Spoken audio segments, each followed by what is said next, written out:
안녕하세요. 저는 경기도에 살고 있는 20대 남성입니다. 현재는 많이 회복이 되었고, 이제는 일상생활을 하는 데에는 전혀 지장이 없지만, 불과 2년 전까진 하루하루가 괴로웠던 그런 삶을 살고 있었습니다.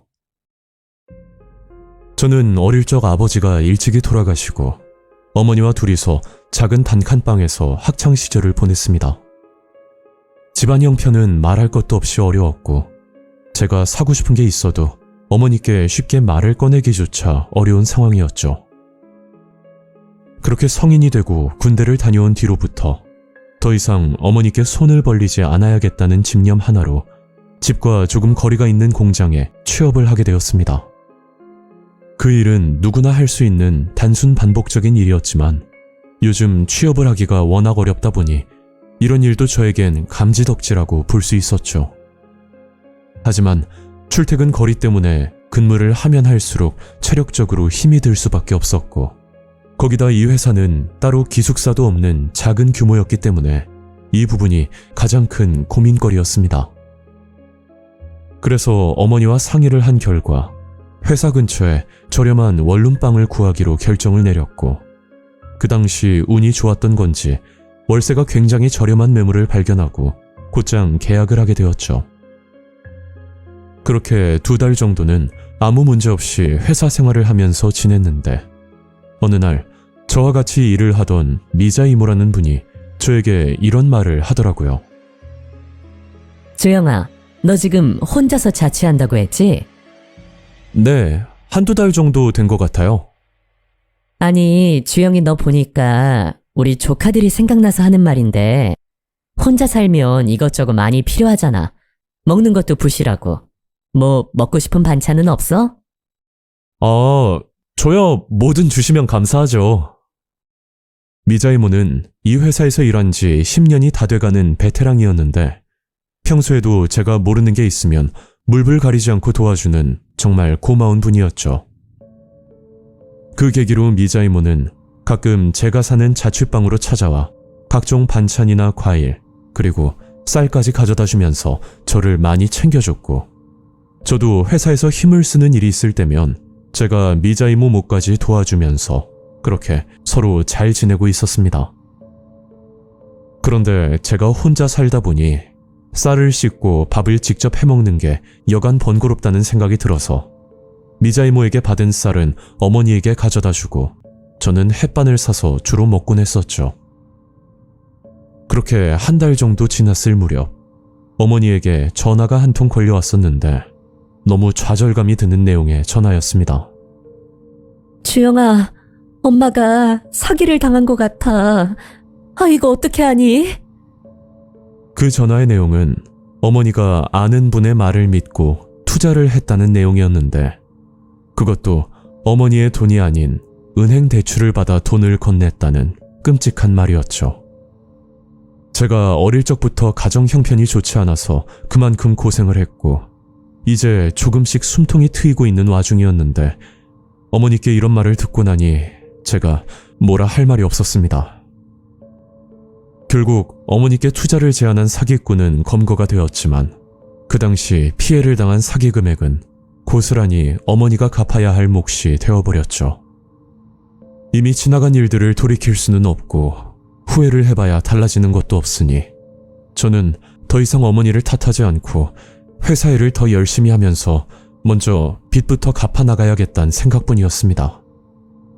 하지만 계속해서 일은 꼬여만 갔고 그 후로 악순환이 반복되는 일이 자꾸만 생기고 말았죠. 어머니는 투자 사기를 당하고 나서 심한 우울증도 찾아왔고 정신적 스트레스를 많이 받으셨는데, 그게 원인이 되었던 건지 일도 하시기 힘들 정도로 기력이 떨어지셨습니다. 그래서 주말마다 찾아가 어머니를 보살피면서 밥도 챙겨드리고 했었는데, 시간이 지날수록 회복은커녕 점점 건강은 나빠지는 듯 했었죠. 그런데 한 가지 의아했던 부분은 어머니를 모시고 정밀검사까지 진행했었는데 병원에서는 건강에 아무 문제가 없다는 말만 들었고, 그때는 저와 어머니 둘 다 너무 답답하기만 했었습니다. 명확한 병명을 모르는 상황이라 저는 육체적인 문제보다는 극심한 스트레스로 인한 정신적인 문제일 수도 있겠다는 생각이 들어서 제가 시간이 날 때마다 같이 바람도 쐬러 다니고 맛있는 음식도 먹으면서 어머니 기분을 맞춰드리려고 노력을 많이 했었죠. 하지만 제 노력에도 불구하고 어머니의 건강은 호전되질 않았고, 그때 솔직한 심정은 극단적인 선택도 생각할 만큼 사는 것 자체가 정말 고통스러웠습니다. 그렇게 힘들게 회사 생활을 하고 있었는데 한날은 미자 이모가 제게 이런 말을 하더라고요. 주영아, 너 얼굴이 많이 안 좋은데 요즘 뭐 무슨 일 있어? 사실은요. 어머니도 많이 편찮으시고 집에 안 좋은 일도 있고요. 뭐 요즘 여러 가지로 많이 힘들어서요. 아, 그래? 어머니는 언제부터 그랬는데? 얼마 안 되셨어요. 근데 원인도 모르고 좀 답답한 상황이에요. 아이고야, 어떡하니 주영아? 내가 괜히 미안해지네. 저는 미자 이모와 대화를 하면서 뭔가 쎄한 느낌이 들었는데 마치 미자 이모 본인 때문에 이런 일이 생긴 것 같다는 그런 이상한 말을 자꾸만 꺼내는 겁니다.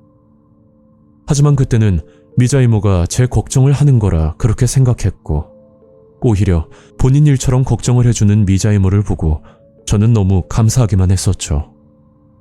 그런데 얼마 뒤 전혀 예상치도 못한 사건이 일어났고 그 결말들은 너무 충격적이었습니다. 그날은 어머니와 같이 저녁을 먹으려고 어머니 집으로 간 날이었는데 어머니가 쌀을 씻으면서 이런 말씀을 하시더라고요. 주영아, 너 이 쌀 말이야. 어디서 받았다고 했지? 그 쌀이요? 저희 회사에 미자 이모란 분이 계시는데 그분이 주신 거예요. 아, 그래? 근데 주영아, 다음부터 쌀은 엄마가 줄 테니까 이런 건 웬만하면 받지 마. 저는 그제야 알게 된 사실인데 미자 이모가 제게 줬던 쌀 안에는 알 수 없는 검은색 가루가 섞여 있었고, 물론 씻어서 먹으면 상관없을 정도였지만 그래도 쌀 안에 이런 게 들어있다는 게 조금 찜찜한 건 사실이었죠. 그래서 다음날 미자 이모와 일을 하면서 제가 농담식으로 질문을 했었는데 생각지도 못한 반응에 저는 깜짝 놀랄 수밖에 없었습니다. 저 이모, 저번에 주신 쌀이 있잖아요. 너무 맛있게 먹긴 했는데 이번에 어머니랑 그 쌀로 같이 밥을 먹었거든요. 근데 쌀 안에 검은색 가루가 보이던데 그냥 씻어서 먹어도 되는 거죠? 그래. 먹어도 뭐 상관은 없는데. 아휴, 아니다. 주영아, 너 그 쌀 먹지 말고 그냥 버려. 네? 그게 무슨 말씀이세요? 주영아, 내가 그러려고 그런 건 아닌데, 네가 이모를 좀 이해해줬으면 좋겠다. 미자 이모는 제게 믿기 힘든 이야기를 꺼냈고 그 이야기의 시작은 미자 이모의 개인 가정사로부터 시작되었습니다. 그러니까 미자 이모는 20대 때 결혼 생활을 시작해서 현재 나이가 40 초반인데 그동안 아이를 가지려고 남편과 엄청난 노력을 했었다고 합니다. 하지만 뜻대로 되질 않자 미자 이모도 심신이 지치고 거기다 남편과의 사이도 점점 나빠졌다고 하더라고요. 그래서 지푸라기라도 잡는 심정으로 용하다는 무속인을 찾아가 구술한 적이 있었는데, 일반적으로 조상에게 제사를 지낼 때는 밥을 직접 지어서 올리지만 미자 이모 같은 경우에는 조상이 아닌 신에게 구술하는 거라 생쌀을 사용해서 구슬 올렸답니다.